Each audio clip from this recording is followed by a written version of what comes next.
एवं बहन और मेरे प्रिय छात्र छात्राओं, मेरे बच्चों, फिलहाल पिछले 20 से 25 मिनट में मैं जो देख रहा वहां बैठा हुआ, ऐसा सब कुछ आपके इन विद्या भारती के संस्थानों में ही संभव है, जिसके लिए मैं आप सभी को बधाई दे रहा। आप सभी बधाई के पात्र हैं। और अभी आदरणीय प्राचार्य जी के कान में एक बात कह रहा था, मुझे 2 बार आदरणीय योगी जी से मिलने का सौभाग्य प्राप्त हुआ, हमारे सूबे के मुख्यमंत्री। तो एक क्वेश्चन आदरणीय योगी जी ने किया कि भाई मलिक साहब, शिक्षा व्यवस्था को सुधारने के लिए देश में क्या किया जाए। जो आंसर मैंने वहां पे दिया, जो उत्तर मैंने वहां पे दिया, वो आपके सामने भी मैं रख रहा। मैंने केवल और केवल एक सेंटेंस उनको बोला कि आपके पास विद्या भारती के जो संस्थान है, उनमें जो शिक्षा व्यवस्था है, जिस तरीके से शिक्षा वहां पे दी जा रही, उसी तरीके की शिक्षा व्यवस्था अगर आप पूरे प्रदेश में लागू कर दें तो मेरे ख्याल से शिक्षा व्यवस्था के लिए ये वरदान साबित होगा। हो सके बच्चों, अभी आपको ना पता हो, लेकिन आने वाले टाइम में जब आप रियल वर्ल्ड में जाएंगे तो आप अपने आप में गर्व फील करेंगे कि आपने ऐसे संस्थानों से अपनी शिक्षा ग्रहण की है। मैं पहली बार आज से 6 साल पहले मुझे भन्नगर के अंदर लाला जगदीश प्रसाद सरस्वती विद्या मंदिर में ऐसे मैं शामिल हुआ था।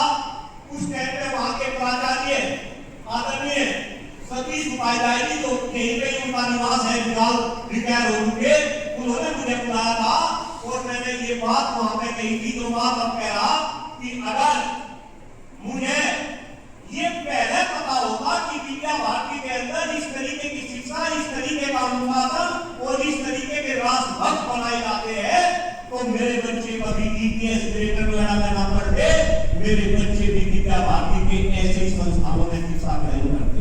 तो बेटा, जो भी लोग हैं, जो भी गुरुजन है, जो भी प्रबंधक है, उन सभी को मैं इस मंच से बधाई दे रहा, उनका वंदन कर रहा, नमन कर रहा, उनका अभिवादन कर रहा। फिलहाल अब से लेके 10 मिनट तक मैं मेरे अपने कुछ मुद्दे हैं, उन मुद्दों को लेकर हम इस देश में काम कर रहे थे, मुद्दे आपके सामने रखूंगा।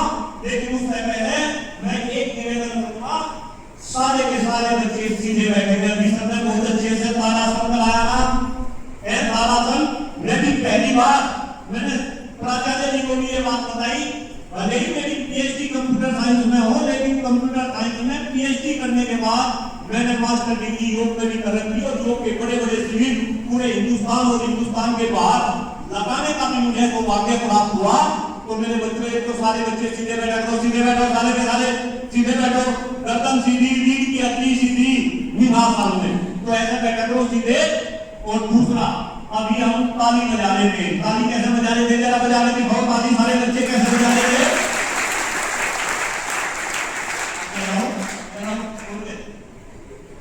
क्या नाम आपका? ताली बजाओ। देखो ये बच्चा है, ताली बजा रहा है, ताली नहीं, ताली ऐसे नहीं, ताली ऐसे बजाएंगे, ये चारों उंगली होती है, उल्टा ऐसे पट्टा पट्टा और ऐसे बजाओ ताली।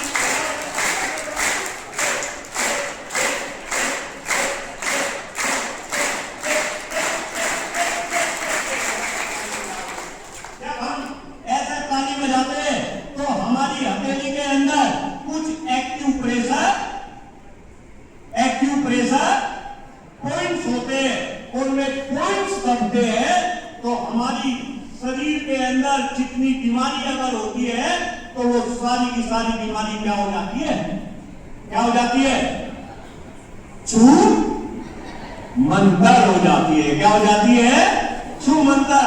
अगर कोई बीमारी हमारे शरीर के अंदर आने वाली है तो वो बीमारी दूर भाग जाती है, यानी हमारा शरीर स्वस्थ रहता है। और बिल्कुल गंभीरता से मैं इस बात को कह रहा, अगर 24 घंटे में से आपने केवल और केवल 1 से 3 मिनट ताली बजा ली प्रतिदिन, तो आप कभी भी अस्वस्थ नहीं होंगे। ताली बजाने का क्या तरीका, ये बाद में बताएंगे, 2-3 तरीके से ताली बजवाऊंगा। लेकिन मेरे बच्चों, उससे पहले जो मुद्दे मैं आपके सामने बताना चाह रहा, जिन पर मैं अपने विचार रखना चाह रहा, उन मैं मुद्दों की बात कर रहा। मैं 3 मुद्दों की यहाँ पे बात करूंगा, यानी कि 3 समस्याएं हमारे देश में है। कितनी समस्या? 3 समस्या तो बहुत है, लेकिन यहाँ पे जिक्र क्या होगा, केवल और केवल 3 समस्या का। पहली समस्या है हमारे देश का खराब होता हुआ पर्यावरण। मेरे साथ बोलेंगे, पहली समस्या है हमारे देश का खराब होता हुआ। दूसरी समस्या है हम सभी का गिरता स्वास्थ्य। दूसरी समस्या है हम सभी का गिरता, और तीसरी समस्या है हमारे देश की पद से बदतर होती शिक्षा व्यवस्था। इन 3 समस्याओं के बारे में थोड़ी थोड़ी बात बताएंगे, और ये बात मैं आपके सामने के ऊपर धरा, क्या पर्पज है, क्योंकि मुझे पता है आने वाले टाइम में इस भारत भाग के विधाता कौन है। मेरे बच्चों, कौन चलाएगा इस देश को? कौन चलाएगा इस देश को आने वाले समय में? आप चलाएंगे। आप में से कोई बच्चा, कोई बच्ची देश का प्रधानमंत्री बनेगा। आप में से कोई बच्चा, बच्ची सूबे का मुख्यमंत्री बनेगा। आप में से कोई बच्चा अच्छा ब्यूरोक्रेट बनेगा, अच्छा डॉक्टर बनेगा, अच्छा इंजीनियर बनेगा। तो जब आपका समय आएगा, आप इन समस्याओं का क्या देंगे मेरे बच्चों? क्या देंगे? समाधान देंगे। क्या देंगे? समाधान देंगे। पहली समस्या खराब होता हुआ पर्यावरण। वो बच्चे कौन बच्चा बताएगा हमारे शरीर के लिए सबसे महत्वपूर्ण क्या, जो हम शरीर के अंदर लेते हैं, सबसे महत्वपूर्ण क्या? ऑक्सीजन। ऑक्सीजन बोले तो हवा। भाई बहुत अच्छे बच्चे, जोरदार तालियां, सारे बच्चे अपने लिए ताली बजाएंगे।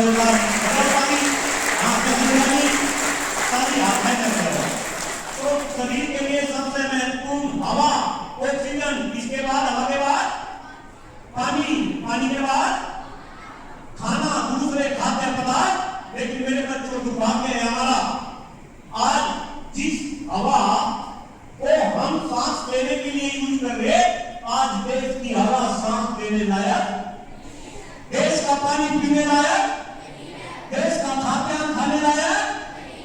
और ऐसा क्यों है? क्योंकि देश का पर्यावरण खराब हो गया, दूषित हो गया। मेरे बच्चों, क्योंकि आप बहुत अच्छे बच्चे हैं, बहुत अच्छा रिस्पॉन्स दे रहे। आपने एक वर्ड सुना होगा इंग्लिश में, AQI। क्या सुना होगा? AQI बोले तो, अरे वाह मेरे बच्चे, कौन बोला बच्चा? इधर आप लोग दुर्गा। अरे तो बहुत अच्छे बच्चे, प्राचार्य जी गजब। क्या नाम आपका? दिव्यांश। के लिए जोरदार तालियां दिव्यांश के लिए। अच्छे बच्चे, AQI बोले तो एयर क्वालिटी इंडेक्स। क्या होता है AQI? कि हवा कितनी साफ है या गंदी है। अरे वाह मेरे बच्चे, दिल जीत लिया इस बच्चे ने। हवा की शुद्धता को नापने का एक जरिया होता है, एक तरीका होता है। वो AQI हमेशा कितना रहना चाहिए? 50 से नीचे। वाह मेरे बच्चे, AQI रहना चाहिए 50 से नीचे। लेकिन हमारे देश का AQI कभी भी 50 से नीचे नहीं रहता। और मेरे बच्चों, कई बार कोई AQI 500-700 के पार चला जाता है। अभी देखना, जब दीपावली आती है तो आपको दीपावली में पटाखे फोड़ने का क्या कर दिया? बैन कर दिया। अक्टूबर, नवंबर, दिसंबर, जनवरी, फरवरी में देश का AQI 400-500 के पार चला जाता है। सांस लेना भी मुश्किल हो जाता है। आपको एक गंभीर बात मैं और बता रहा, इस देश में विदेशी पक्षियों ने आना भी बंद कर दिया। मैं तो जब आप जैसा बच्चा था, गांव के अंदर जब घेर में कई बार सो जाते थे, तो हमारे घेर में पता चला सो रहे, और सुबह जब आंख खुली तो चारपाई के चारों तरफ मोर डांस करने लग रहे। कितना अच्छा नजारा होता होगा। लेकिन अब चिड़िया नहीं दिखते, अब कबूतर खत्म हो गए। ध्यान रखना मेरे बच्चों, ये अगर ऐसा हुआ तो ये केवल और केवल खराब पर्यावरण के कारण हुआ। वे पक्षी भी जीव थे और हम भी क्या है, जीव है। अगर पर्यावरण को शुद्ध ना किया तो आने वाले टाइम में हम भी क्या हो जाएंगे, क्या हो जाएंगे, खत्म हो जाएंगे। और हम खत्म होना शुरू हो चुके हैं। कोई गंभीर बात मैं आपको बता रहा, जैसा श्वास मेरे बाबा जी का था, ऐसा श्वास मेरे पिताजी का नहीं रहा। जैसा श्वास मेरे पिताजी का था, ऐसा श्वास मेरा नहीं। और जैसा श्वास मेरा, ऐसा श्वास आपका नहीं। तो श्वास के मामले में हम आगे बढ़ने थे या पीछे बढ़ने थे, आगे बढ़ने थे, लेकिन हम कहां जा रहे, पीछे। और इसका सबसे बड़ा कारण क्या है मेरे बच्चों, सबसे बड़ा कारण पर्यावरण। तो देश के पर्यावरण को बचाना पड़ेगा, हाँ या ना? देश के पर्यावरण को बचाना पड़ेगा, हाँ या ना? हवा को शुद्ध करना पड़ेगा, हाँ या ना? AQI को नीचे लाना पड़ेगा, हाँ या ना? और मेरे बच्चों, इसका केवल और केवल एक ही समाधान है कि हम ज्यादा से ज्यादा क्या लगाए, पेड़ लगाए। क्या लगाए, पेड़। और पेड़ भी कौन से पेड़, असली पेड़। कौन से पेड़, असली पेड़। सबसे अच्छा पेड़ कौन सा, सबसे अच्छा पेड़ पीपल। पीपल के बाद बरगद और बरगद के बाद नीम। आपने देखा होगा, अभी हम पूजा कर रहे थे, बरगद और पीपल पेड़ की हम हिंदू समाज में पूजा करते हैं ना, क्योंकि वो पेड़ सबसे अच्छे हैं, यानी कि वातावरण को सबसे ज्यादा शुद्ध करते हैं। और मेरे बच्चों, ये बात मैं आपको इस वजह से बता रहा क्योंकि मैं खुद भी बरगद, नीम, पीपल के पेड़ लगाता हूं। और लोग ऐसा बोलते हैं कि अब तक लाखों पेड़ मैं लगा चुका हूं। गूगल बाबा के ऊपर अगर सर्च करके देखेंगे नाम डॉक्टर कुलदीप मलिक, तो बरगद बाबा के नाम से भी लोग पूजा जानते हैं। आज के बाद जब आप यहाँ से पास आउट होंगे, आप में से बहुत सारे बच्चे ग्रेटर नोएडा आएंगे। ग्रेटर नोएडा में मैं भी प्रोफेसर हूँ IPS इंजीनियरिंग कॉलेज में।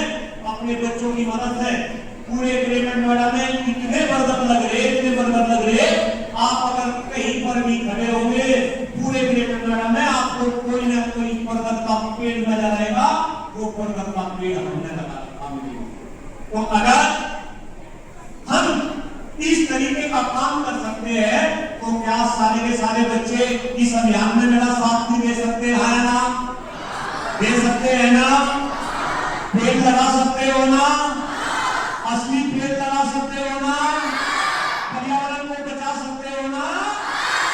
और मेरे बच्चों, अगर पर्यावरण बचा तो हमारा स्वास्थ्य भी बचेगा। तो काम किया है और काम हुए तो पर्यावरण का मुद्दा समझ आया, पर्यावरण की बात समझ आई, स्वास्थ्य की बात समझ आई। मेरे बच्चों, आज हिंदुस्तान के अंदर हर बीमारी के सबसे ज्यादा बीमार लोग हिंदुस्तान में हैं। और मैं तो एक ऐसा इंसान आपके सामने खड़ा, मैंने तो अपने पिताजी को कैंसर जैसी बीमारी से खोया। मेरे पिताजी कैंसर से पीड़ित हो गए। जब आज से 20 साल पहले हम एम्स में पिताजी के ट्रीटमेंट के लिए जाते थे तो ऐसा लगता था कि सारी दुनिया में कैंसर ही कैंसर है। लेकिन अब तो कैंसर एक महामारी का रूप ले चुका, हर गांव में कैंसर है। छोटे छोटे बच्चों में बीपी की समस्या, डायबिटीज की समस्या है, हाइपरटेंशन की समस्या। तो कहीं ना कहीं अगर हमने पर्यावरण को बचाया तो हम अपने स्वास्थ्य को भी क्या करेंगे, बचा लेंगे। यहाँ तो भला हो, तुम सारे बच्चे मेरे सामने बैठे, सीधे बैठो, सारे के सारे सीधे बैठो, गर्दन सीधी, रीढ़ की हड्डी सीधी। आपको बेटा नीचे जमीन में बैठे, कहीं जगह तो जब असेंबली में जाता हूँ बैठने की व्यवस्था नहीं होती, खड़े होकर बच्चों के बीच में अपनी बात रखता हूँ तो बोल दिया जाता है कि मलिक साहब 10 मिनट से ज्यादा मत बोलना, अदरवाइज बच्चे खड़े खड़े गिर जाएंगे। तो बच्चों, पर्यावरण बचाओ, स्वास्थ्य बचाओ। और तीसरी समस्या जो मैं बता रहा वो है इस देश की शिक्षा व्यवस्था को भी आपको क्या करना पड़ेगा, बचाना पड़ेगा। अभी देखा नीट का पेपर लीक हुआ, आप सोचो कैसी शिक्षा व्यवस्था कि देश में बच्चे कई साल तक तैयारी करते हैं और फिर वे पेपर लीक होते हैं और वो पेपर 30-30 लाख रुपए में बिकते हैं। यानी कि वो पेपर कौन खरीद रहा, अमीर लोग। अरे वाह मेरे बच्चे, आप भी बोले खड़ा हो जाए 5,40 बच्चे के लिए चुनाव करूंगा, ये पेपर कौन खरीदते, अमीर लोग। यानी कि देश में अमीर के बच्चे फर्जी डॉक्टर बन गए, फर्जी इंजीनियर बन गए, इनफैक्ट फर्जी ब्यूरोक्रेट तक बनने लगे। इस तरीके की व्यवस्था को भी आप आने वाले टाइम में क्या करोगे, चेंज करोगे। इस देश में शिक्षकों का सम्मान बढ़े, शिक्षक सामाजिक राजनीतिक और आर्थिक रूप से सशक्त बने। आने वाले टाइम में ऐसा काम भी आप करेंगे, क्योंकि मैंने पहले ही बताया भारत के भारत भाग्य विधाता कौन है, आप ही है। ये बच्ची आने वाले टाइम में कोई बच्ची कल्पना चावला बनेगी, कोई इंदिरा गांधी बनेगी। आप इस देश का नाम रोशन करेंगे। जब आपका समय आएगा तो आप इन दिशों पर काम करेंगे। आप बस बात थी, जैसे मैंने बोला था ताली बजाते हैं ना, एक बार तो चलो हाथ ऊपर करो, सारे के सारे बच्चे हाथ ऊपर करो, हाथ ऊपर करो। और जितने भी गुरुजन हैं इन सबके लिए बजाओ।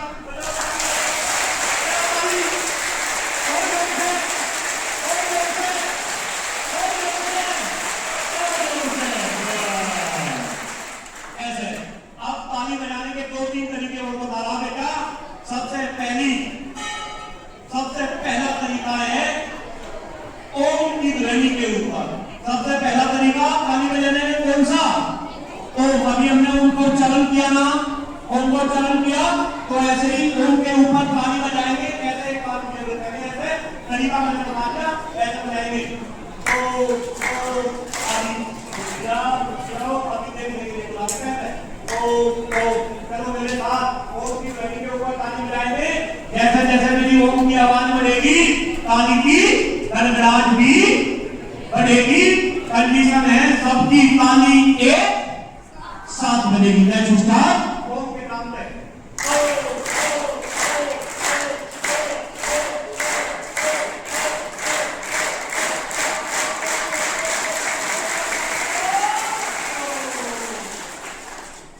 अब दूसरी ताली वादन प्रक्रिया है राम के नाम पे। बस एक तरीका और बता रहा, दूसरा है राम के नाम पे। कैसे, राम का नाम लेते हो ना, भगवान का नाम लेते हैं ना, कितनी बार लेते हो, कितनी बार, 108 बार। ये ताली भी घर पे 108 बार बजानी, लेकिन यहाँ समय कम है तो हम केवल 11 बार या 21 बार बजाएंगे। कैसे बजाएंगे, ऐसे राम राम दो, ऐसे 11 बार या 21 बार। चलो लेट्स स्टार्ट। राम के नाम में ताली वादन प्रक्रिया। राम राम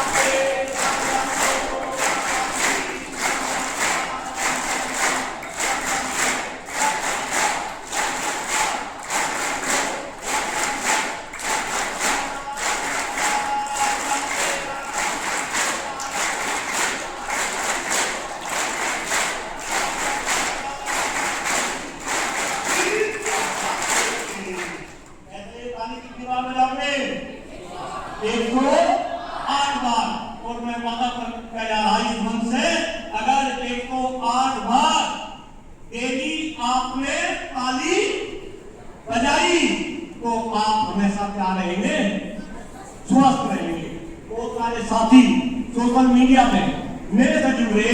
आज मैं इस बात का भी खुलासा कर रहा है, एक साधारण सा शिक्षक हूँ।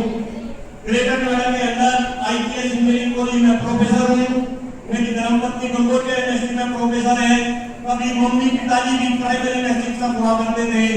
अब जिस तरीके से जो भी काम कर रहा, कुछ लोग ये जानने की कोशिश करते हैं कि भाई कुलदीप मलिक के अंदर पता नहीं इतनी एनर्जी कहां से है, तो आज इस मंच से कह रहा उस एनर्जी के पीछे केवल और केवल योग है, अध्यात्म है, ये काली वादन है। और हंसना, खूब हंसा करो, हंसना भी छोड़ दिया, खूब हंसा करो। अगली बार जब भी आपके बीच में होगा तो हंसने की कई सारी क्रियाएं आपको कराऊंगा, है ना, तो फिर खूब हंसेंगे। इस आशा के साथ सभी बच्चों को मेरी बात समझ आई होगी। आने वाले समय में सभी बच्चे पर्यावरण को लेकर काम करेंगे, ज्यादा से ज्यादा पेड़ लगाएंगे, पानी की रक्षा करेंगे, पानी भी वेस्ट करते हैं ना। और आने वाले टाइम में इस देश का पर्यावरण ठीक होगा, आप सभी का स्वास्थ्य सही होगा, देश की शिक्षा व्यवस्था अच्छी होगी, देश में शिक्षक सामाजिक, राजनीतिक और आध्यात्मिक रूप से सशक्त होंगे। और हम सब मिलकर इस देश को क्या बनाएंगे, क्या बनाएंगे, विकसित बनाएंगे, विश्व गुरु बनाएंगे। ध्यान रखना बेटा, ये देश नेताओं के कहने से विकसित नहीं बनेगा। इस देश को विकसित कौन बनाओगे, आप बनाओगे, बनाओगे, आया ना, देश विकसित बनाओगे, आया ना, पर्यावरण बचाओगे, आया ना, अपना स्वास्थ्य सुधारोगे, आया ना, देश की शिक्षा व्यवस्था सुधारोगे, आया ना, शिक्षकों के मान सम्मान और स्वाभिमान को बढ़ाने का कार्य करोगे, आया ना। आपका बहुत बहुत आभार, आदरणीय प्रधानाचार्य जी का बहुत बहुत आभार। इतने सूक्ष्म समय में इस तरीके की व्यवस्था करी। और जैसे प्राचार्य जी ने बताया, मैं तो भटका हुआ आ गया, जाना था दूसरे संस्थान में, आ गया आपके संस्थान में। इतना अच्छा वातावरण, इतने अच्छे बच्चे, इतने अच्छे शिक्षक भाई एवं बहन, आप सभी बधाई के पात्र हैं। आपका आभार। जय हिंद, जय भारत।